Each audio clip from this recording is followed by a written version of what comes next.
Alright, you guys, we're gonna be watching some more Nerd Forge. Oh yeah, I like it there with the acorns in there with you guys. I think that looks good. But we're gonna watch this one. Turn my workshop into a fantasy city. This video contains advertisement for Xtool. Okay. Thank you for the heads up. As you probably know, I have a personal vendetta against all boring things. And this is one of them. I mean, don't get me wrong, I love a good functional cupboard, but do they have to look like that though? I think not. Here's what They have to look like that. The goal is to try to transform these cupboards into a fantasy city. I think we should just space them out a little, maybe raise one of them up slightly so we create some asymmetry. When it comes to aesthetics, of course, I can't help myself. I love a good medieval inspired style. You know, classic wood beams, stucco walls, little stone bricks, glass on the roof, and maybe we can even have some like fake stained glass windows, little tower on the side.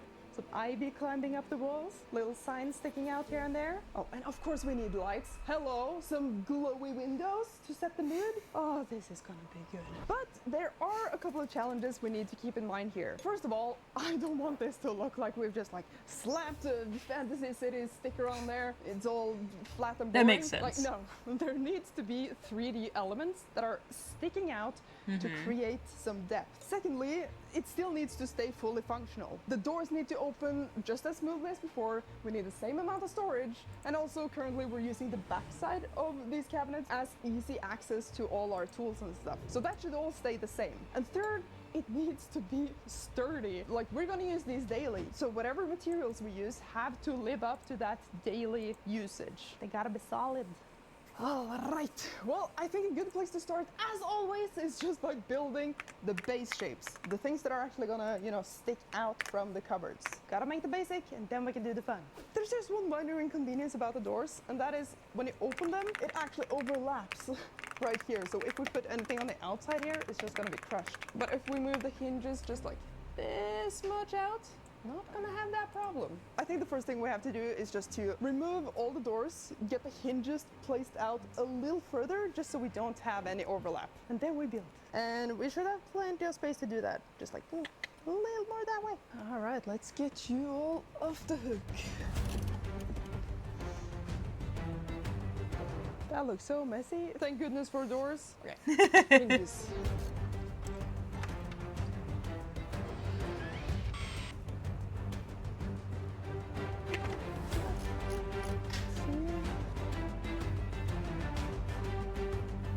Doors can now officially open, even if something is sticking out from there, no problem. So now let's grab this cupboard on the side, push it a little that way and a little up.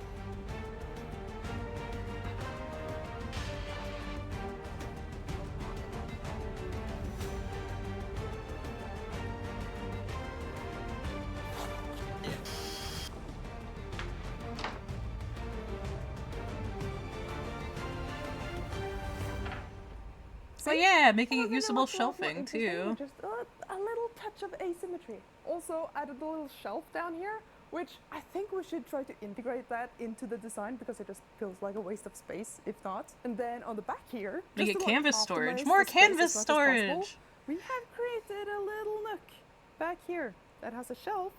So with long wieldy things like this, neat. Everything's in position. Nice, so nice, next, nice. Let's cut some holes for doors and windows and stuff. And Yay. also build those boxes that are gonna, you know, stick out from the doors.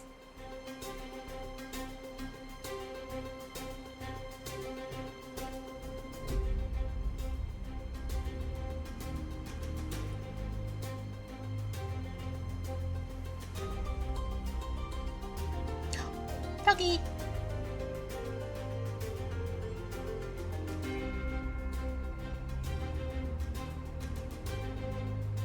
Bum, ba-da-da-dun, dun, dun.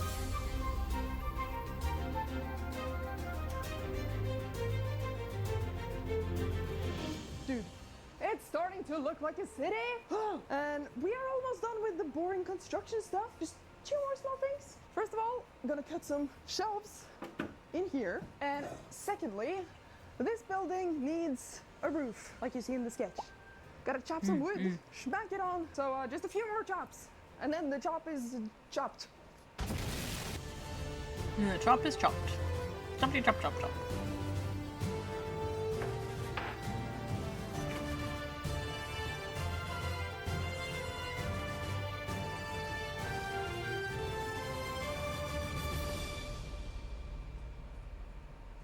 And there we go. The base is complete. We've added a bunch of 3D elements, battlements at the top, we got these boxes sticking out, the roof on top there. But the best part is, everything is still completely functional. Like these doors can open just fine. And you know what that also means? We can move on to aesthetics, baby! Yeah! So we The have best part. the main structure in place. Almost. It's just, as you can see, we're now left with a bunch of empty holes that we need to fill with something. So we're gonna make 2 sets of doors and a bunch of windows. 2 of them are gonna be stained glass windows, which we're gonna get back to later. But for now, I'm gonna begin with these doors. And well, normally I would just cut these doors out with a jigsaw, but I have a great loyal friend that is begging to help me out. The X tool, Sir yes. William, the third of his name, a loyal supporter of Nerdforge.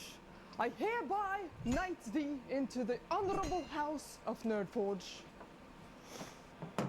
Arise, knight, and be recognized. Normally when tool companies approach us for sponsorships, we're not really interested. We prefer to buy the tools we like. We're doing okay. I got some art they done. They promised us that the P3 would increase our productivity and be easier to use than our previous lasers, so we agreed to try it out. Here's me testing out the pass-through feature for the first time. What the hell? That's cool. That is so cool. Do you realize the headaches this can save me in the future and just the possibilities? Do you like your acorns, I'll show Nico? off some of my favorite features Everybody later, gets some for acorns now, in there. The P3 has us convinced. I cut out the layers for the doors and the windows in record speed and used a box knife to create grooves in the wood to emulate planks. And It also does look some like an smaller amazing grooves to machine. make it look sort of like hardwood that has undergone years of wear and tear. I make sure to hold the knife at opposing angles for each cut to get the depth I want. And man, this process is just, it's a proper splinter factory. So if you ever do this, protect your hands, or, you know, do as me. Start collecting splinters in your hands. Final texturing touch, I used a wire brush to give these quote-unquote planks more visible wood grain. The window frames were also cut on the P3, and with all these pieces cut and ready, I could stain all the wood. I prefer using a stain to highlight the real wood as it lifts the overall realism of the build. You know, as opposed to just painting a wood texture. Especially now, since we'll be relying on imitations for the rest of the build. And finally, I added some very fabulous sparkly rivets to this frame and painted it black, because this is gonna look like cast iron in the end. Hopefully. Hopefully, yeah. Okay, they do look like very heavy-duty gates already. Just look at them gates. The thing now is I did intend to attach them now, but then I realized that down the road I'm gonna have to actually paint the cupboards and all the bricks and all the beams and everything else we're gonna fasten on them. And that paint is probably just gonna spill onto these and ruin them. So I'm just gonna leave these to the side and basically just start to like cover up these units. I want to attach them so bad, but no, use logic, Martina, not emotions, okay? So obviously we need to cover all the surfaces of the cupboards with something that looks like bricks, wood beams, shingles, and some stucco wall texture. And I think we're gonna start with bricks, my beloved friend. Luckily this time we're not gonna need 30,000 of them because they're gonna be much larger. But yes, I do still have trauma from that. I will never forget those days. And of course we are going to use my favorite material, XPS foam. It is dense, it is easy to carve, easy to shape, easy to texturize. But Martina, it's not very durable, is it?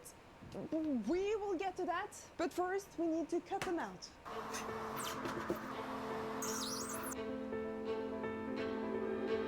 There we go, got a bunch of these strips. Now we just need to thin them down a little bit.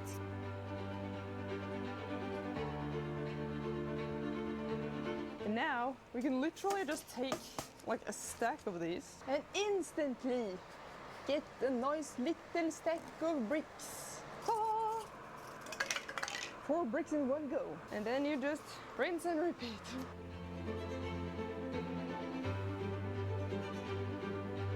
Wow, look at all these bricks. Kind of boring. Look at all those just bricks. Like very, very square. So let's fix that.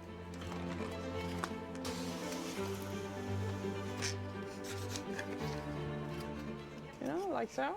There, before and after. Now it just needs some texture. And what better way to...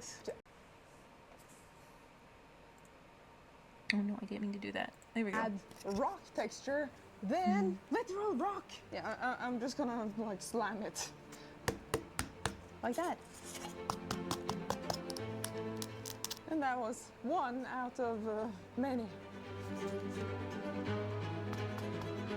But I think before we start texturing and shaping all the rest of these, we need to conduct a little experiment. Seeing as how easy it is to actually texture these, it's also easy to damage them. So we need to find the best method to make these durable. First off, regular wood glue. So it's really about finding the balance between being sturdy and just not having any texture at all. Next one, wood glue and paper.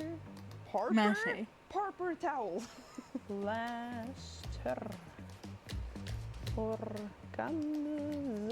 fabric. This is not gonna work. Final test, cotton fabric. I'm gonna put these to the side, and in the meantime, let's texture some bricks.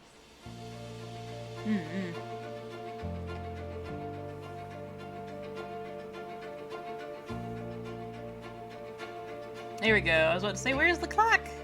Usually we get a clock. Well, that was a whole lot of bricks, and this is not even half of them.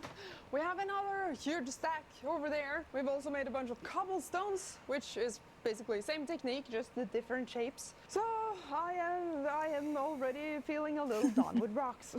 Done And with rocks, since yep. this took so much time, our test results are in. The glue has dried completely, and here we are. Let's just go through them all. First one, wood glue only, is like not really that durable. Paper towels, actually pretty freaking solid, but there's a lot of texture that you just can't get rid of here. Third, plaster one, very easy to dent. Like, yeah, just no. Organza, mesh fabric, no, just no. So I think the winner is contestant number 5, cotton fabric. Because like, it's a pretty fine weave, and no matter what I do to this, it breaks me, not the other way around. Bricks, done, which means the next item on the list is shingles. Shingles!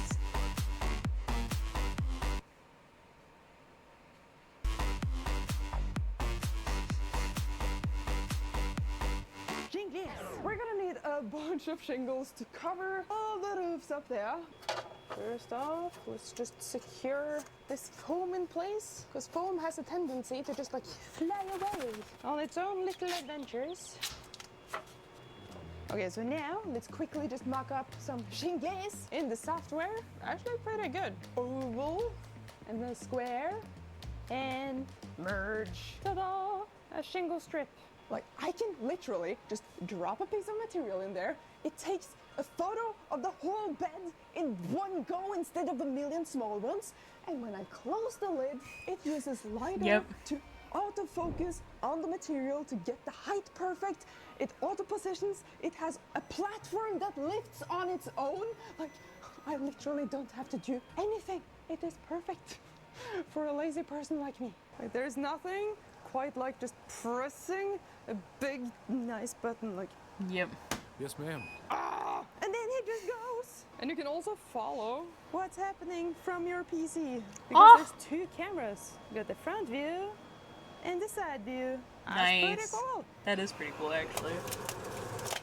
Well, would you look at that? We got some shingles, baby. Well, that was just 2 out of a lot of shingle strips that we're gonna need. But luckily, I'm saving some time with the help of William here. So thank you. Now chop chop.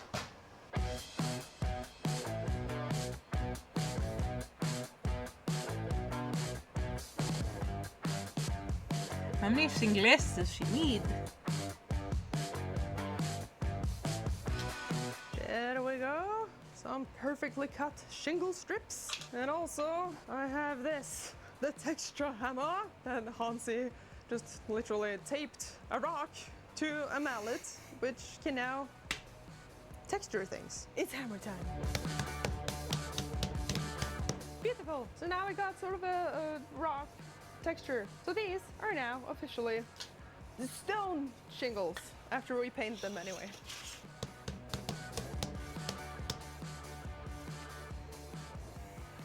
Okay, so we got all our shingles done. We also got our bricks and our cobblestones. You know what that means? We can start to put on the bricks and do some assembly, baby! Woo!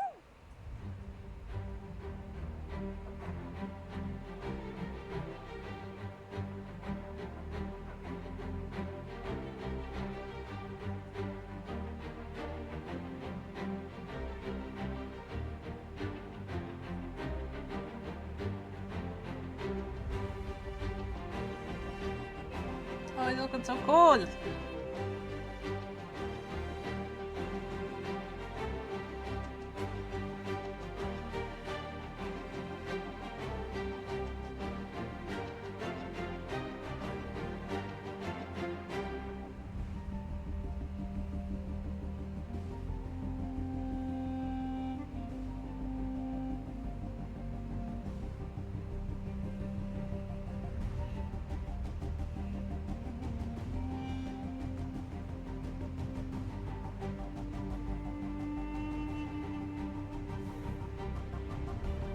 Paint, paint, paint.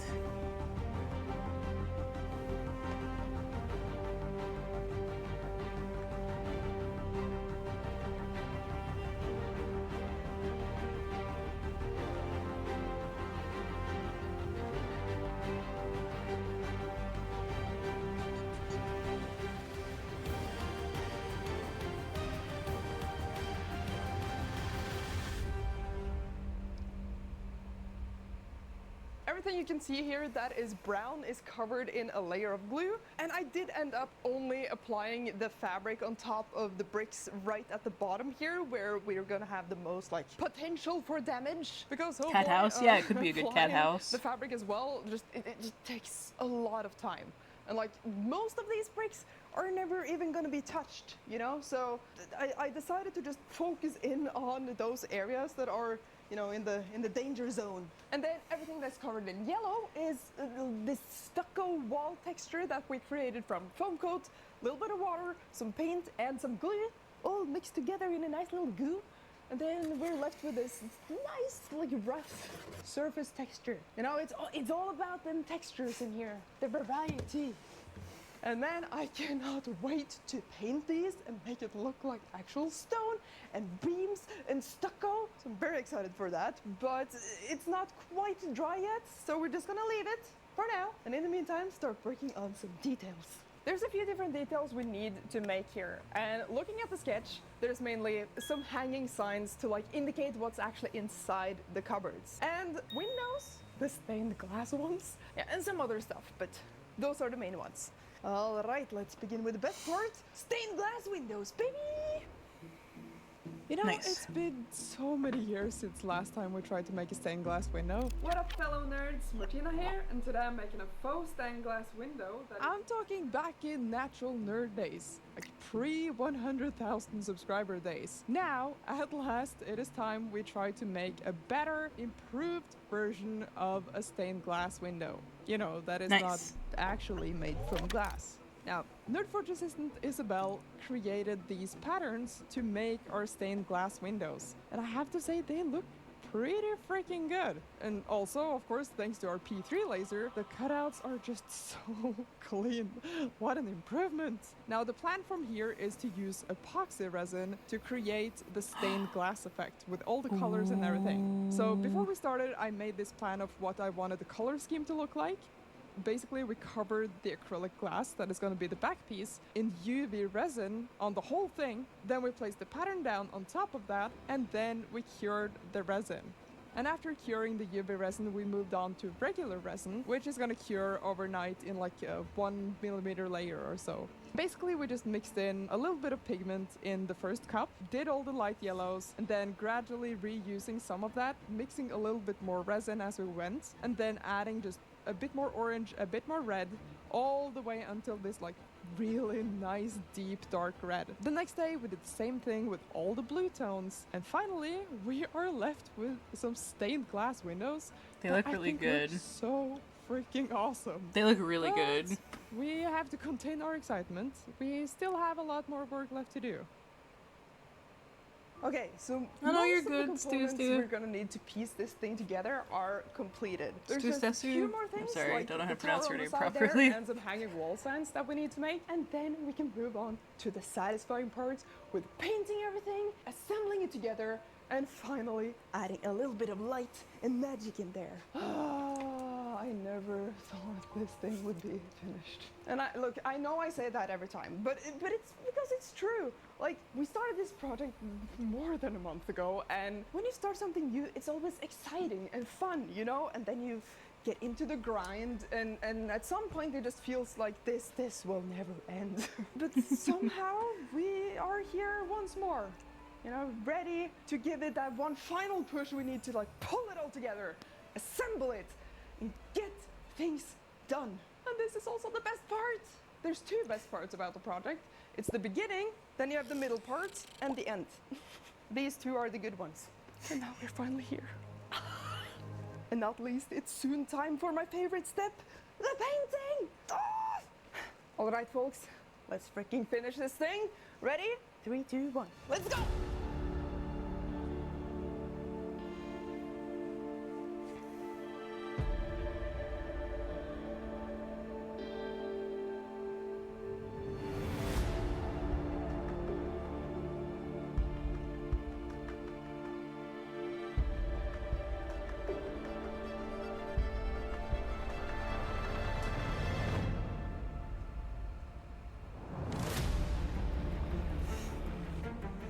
Tube!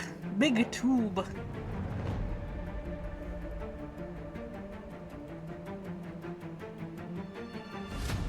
Shingles?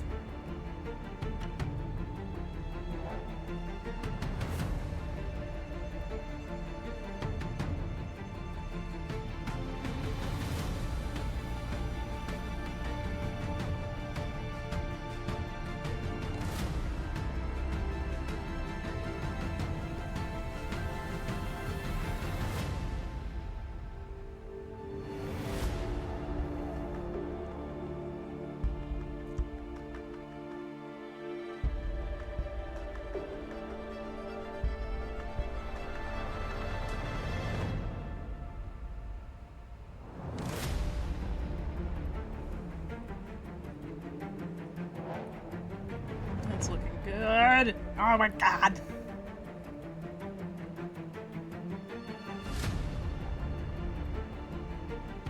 Painting is done, which means we can start to like rip down all the plastic here and start putting in the details, the doors, the windows, everything.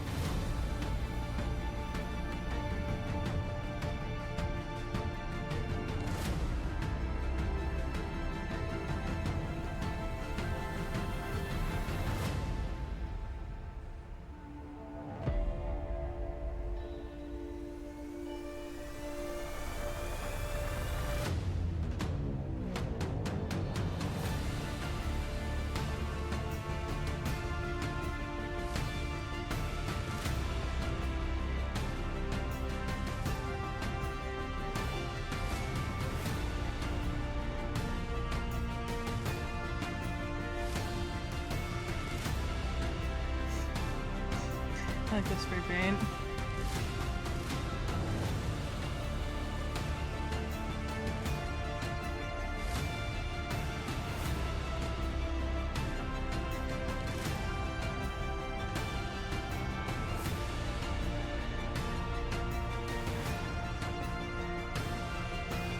Hello, hello. That looks really good on the acorn background. Coming through the acorns. Guys, it is finally complete! Are it looks so good. I can't believe these are cabinets. I know! It's magical! Nori's like, oh, what's happening? But we have been wiring all the LEDs. We have LEDs in this window, in this window, this window, this window, in these lanterns. So many windows. And I've tested them individually, Yes. but now we're gonna turn all of them on. Oh, I can't wait. This is what we've been waiting for, Hansi. Let's go! Oh, we have to turn them on behind here. Yeah, yeah. Okay, are you ready, Martina? Yes. 3, 2, 1. Oh, they look so good. The stained glass windows. Wow! Yes! Oh, I love it. Do you remember our first stained glass window? I do remember, and I also know that this looks quite a bit better. But I love the lanterns, like they are so cute. They're adorable. I want this in my house. We did it! Yeah. Oh, Oh, that was hard. Oh, jeez. Sorry. So I prickly. made a noise. Over Now enthusiastic. did we hit all the points in the requirements list that you set in the beginning? Good question. Well, first point was 3D elements. I'd say this is pretty three-dimensional. Yep. Definitely not a sticker. I've already gotten this in my eye almost, so... We might actually have to shave this off. It is a hazard a little bit. Second, is it durable? It's durable down here. Yeah. This part I'm confident with because of the fabric. And there's a handle to open this, so that's nice. Yeah. There's no handles on these, Yet. so I'm just a little bit concerned about the foam here. Yeah, I have thought about that. I think we should have some handles that are like hidden under here, Yeah. because like grabbing these will probably not be good for durability. Number Yep. 3, The final point, functionality. are they functional? They are functional. They open all the way, even with all this stuff sticking out. Everything The only thing I noticed now is that they can't really be Oh. open together. So I guess they're 90% functional. for the most part. Oh, I actually didn't think about that. But we just have to do that, I guess. These can be open at the same Oh time. yeah, no problem. Functional. Functional. Confirmed. Yeah, Finally, functional. I just want to give a huge thank you to Xtool for sponsoring Yay! this video. I Good job, the Xtool. P3 has saved us a bunch of time and headaches on this product. So if you're in the market for a new laser cutter, then please consider using our link below. It supports the channel, and also the P3 is just a great laser. So link down there. Oh, and if you're interested, we're gonna put like all the patterns for this product up for our patrons. And that's all. Nice. Thank you for watching. And now it is time. Let's have a look at the final result. Final result! Yeah, I like the spray can the best. Out of all of the signs, I think that's my favorite one.